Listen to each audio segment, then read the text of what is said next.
Hey everyone, it's Mrs. Steinbreck. I'm going to try to start posting some of our material from class in case A, either you're a virtual student so you can hear what we're talking about, or B, you're unable to attend for various reasons. We're moving into our books. If you are in my high school class, we're moving into the 21st Century Student's Guide to Study Skills for College and Career Readiness. And if you are in my middle school class, we're moving into the Middle School Student's Guide to Study Skills. Both books are set up really similar, so we're going to review some things we've already talked about in the past 3 weeks, but also learn some new things. So the basis of our class today is to kind of look through our book and see how it's set up. If you take a look, each chapter is set up very similar. It starts with a kind of like a comic strip and each lesson introduces a new idea. Our main focus for this week is going to be some review for us of what our study skills, and our learning goals for this week are to preview our course materials and progression, kind of see how it works. So basically the easiest way to do that is to take a look at our table of contents and see some of the different things we're going to be learning about the remainder of the semester, including reviewing what study skills are, metacognition, which we'll talk more about today and for homework this week. We'll review a little bit about the brain. We talked about the brain our first week of class, and then decide if there's a difference between effort versus intelligence. We're going to learn about learning styles, different ways of learning, and how there are multiple ways to be smart. And as you look through your table of contents, you can see there's lots of different topics. We'll be learning some pre-learning strategies, active learning strategies, ways to take tests, recall, all sorts of things. So our goal for today's lesson is to take time and look through what we're going to be working on for the next several weeks in class. Our main focus of what our study skills lesson is to really understand a good definition of learning and to see how study skills can be applied to all aspects of learning. That's kind of the real goal of this class, is to we'll revisit study skills over and over again in different areas to see how we can apply them to our own learning. We've talked a little bit about study skills, and we'll continue to do so as the semester goes on. So the first thing you're going to do this week is to take a look through your book and see some of the topics. I talked about a few of them, but kind of skim through and see how our book is set up, see how the chapters are super similar, and go from there. So if you'll notice, each chapter starts with like a cartoon or a comic strip that kind of introduces our idea. And then the middle and high school books differ just a hair, but not a ton. It kind of gives you some information about our topic. You have a kind of like a fill-in-the-blank comprehension activity each chapter, and then you're going to always be asked to apply your skills. So be able to show me and your parents that you understand what we're learning about.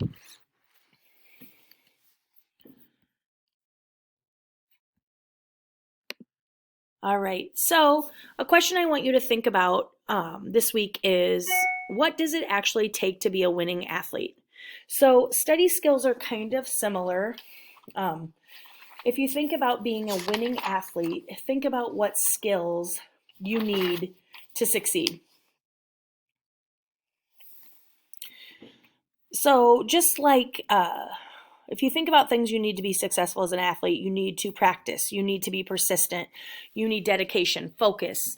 Winning athletes have many of the same traits as what good students have, and that's our goal. One of our goals for this class is to make ourselves better students, make ourselves better learners. So good study skills not only make you a faster, more efficient student, but it also makes you more effective as you gain these things to add to your toolkit to help you with catering to your learning styles and learning study strategies that work for you. And as we've talked a lot about in class, not every study strategy works for every student, but our goal this semester is to continue to work hard to find things that work for us. And once we find things that work for us, then we use those and apply those to other areas of our classes. So, as we've talked about before in the last few weeks, study skills are practices, strategies, and techniques for all aspects of learning. So, they might help you with test taking, studying for a test or quiz, doing your homework, listening to your teacher if you come to Monday or Tuesday classes or you tune in virtually, reading, speaking and participating in class or in other areas like if you're in 4-H or debate or future problem solvers, or being able to apply it to any learning activity that's pertinent to what you're doing. So the real focus of our in-class time this week was on the fact that trying to define what learning actually is. And learning is the acquisition of knowledge, it's the retention of knowledge, and it's the ability to be able to demonstrate knowledge. So we're going to break those down real quick. And as for the acquisition of knowledge, it means that you're able to, so if we think about it, learning is a complex concept. There's a whole bunch of studies in psychology dedicated to understanding what learning is and how it happens, and there's many ways to learn. So as you know, as of yourself as a learner, you know that sometimes you might do better visually or auditorily, or if you can do hands-on products. So it's being able to acquire that knowledge. For instance, good study skills improve a student's ability to acquire knowledge, so to take that knowledge in, and it might be by using a song to remember something or memorizing something, but it depends. Acquiring knowledge is being able to take that information in. So retention of knowledge means that it's being able to keep that knowledge in your brain and be able to access it again. So sometimes it's easy to remember things and other times it's hard. Study skills help you to be able to retain that knowledge. For instance, some things you learn are not meant to be remembered for a long time, so your brain kind of lets it go quickly. But other things you need to know for a long time, and good study skills, including practices and strategies for retaining more information for a longer period of time, help you to retain or keep that knowledge in your brain. Learning is also the ability to demonstrate what you know. So not only do you need to be able to take it in, you need to be able to kind of push that information back out. You need to be able to demonstrate your understanding.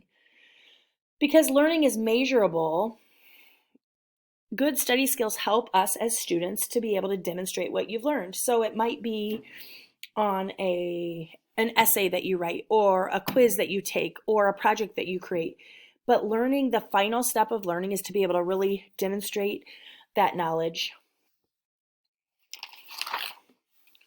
So you need to think of learning as a three-part process. You acquire the knowledge, you retain that knowledge, so the retention of the knowledge, and then the ability to effectively demonstrate that knowledge in a variety of ways. Okay? So we're going to see if we remember some of these things with this summary of this first chapter in our book. So learning is the acquisition of knowledge, which we talked about occur in many ways. Some knowledge is intended to be short-term, but most of what you learn is intended to be remembered for a long time. If you forget what you've learned soon after you've studied it, you did not learn successfully. Or maybe you need to change the way you're learning. Learning includes the retention of knowledge, which is the ability to remember and recall what you learned. Good study skills make students faster, more efficient, and effective learners. Study skills are not limited to studying for tests and quizzes. They are skills, practices, and strategies for all aspects of learning, so all steps in the learning process. And learning is measurable as part of the learning process. Students must be able to successfully demonstrate their knowledge in a variety of assessment formats. So if you think about different projects you've had in different classes, maybe you have to do a poster in science or a diagram for the same class. Maybe in history you have to make a timeline where you show you understand the series of events. So all of these things help you to become a successful student by helping you show your teacher or your parent that you understand and you can demonstrate your learning. All right. We're going to take a look at a real quick preview of some of the things that we're doing for our homework. And our next topic is kind of a big word that most of our homework is going to be based on that for this week. It's called metacognition. And metacognition basically in easiest terms mean that you're aware of what's going on. You actually think about what you're thinking. So something you're going to be doing for homework this week is to create a poster on metacognition where you demonstrate that you understand what that word means, and it's going to help you understand why metacognition really means the self-aware student. So that's going to be our next step, is metacognition. I'm going to kind of go through this, and we're going to skip ahead to this slide and talk about it real quick. Metacognition, as I said before, is the idea of being able to think about what you're doing. So we talked about an athlete when we were talking about study skills, and good athletes don't just go through the motions, either do good students. So successful athletes focus on their skills, they set goals that they want to achieve, they control their body movements, adjust their speed and motion for optimal performance. They gauge their progress by timing themselves, tracking completions, and assessing their performance. A good athlete is self-aware. So self-awareness is also important for students. So a metacognitive student is aware of their thinking, and they are consciously thinking about, like, are these study skills working for me? Do I understand this concept? And they really focus on what the task at hand. Okay, so when we talk about metacognition, and you're going to spend a lot of time doing some independent learning on this at home, but things to think about. If you're a metacognitive student, you're going to do an activity about this where you kind of have to evaluate 4 or 5 different students. Students that are showing metacognition or using metacognition have 5 common indicators of success. The first one is they focus on their task. They really work on one task at a time, and this is even difficult for me. The metacognitive student focuses on one task at a time. Even though sometimes it's good to be a good multitasker, when you're working on a project, it's really important to kind of focus on, pay attention to, really focus on that one task. So that's one thing a metacognitive student does. They have laser-like focus on a single task. The next good characteristic of a metacognitive student is they are able to identify their goals, okay? So they find some specific learning goals for each assignment or for each task that they have. So maybe it's they take a minute to identify the information the brain should be retrieving, and they're identifying specific things that need to be done in a specific amount of time. They also assess their learning environment. If it's not working for them, say you have a lot of siblings, like I know I have a lot of kids in our house, they move to a quieter place, or they study at a different time in the day to help them make themselves more successful. They also adjust their thinking.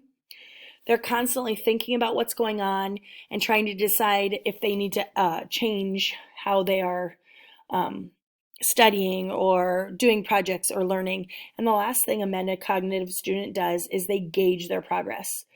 So they know it's important to test themselves before they are tested by the teacher. They know that they have to put concepts in their own words, which notes that we've been working on would help you do this. And they also know they gauge kind of how they're getting towards those learning goals that they have set earlier in their planning. So you're going to take a look at both of these things. If you're a virtual student, you'll kind of preview chapter 1 by yourself, and then take a look at this slideshow as we talk more about both study skills, review our study skills, kind of the idea of study skills, and then moving into metacognition. So metacognition will be the focus of our homework this week.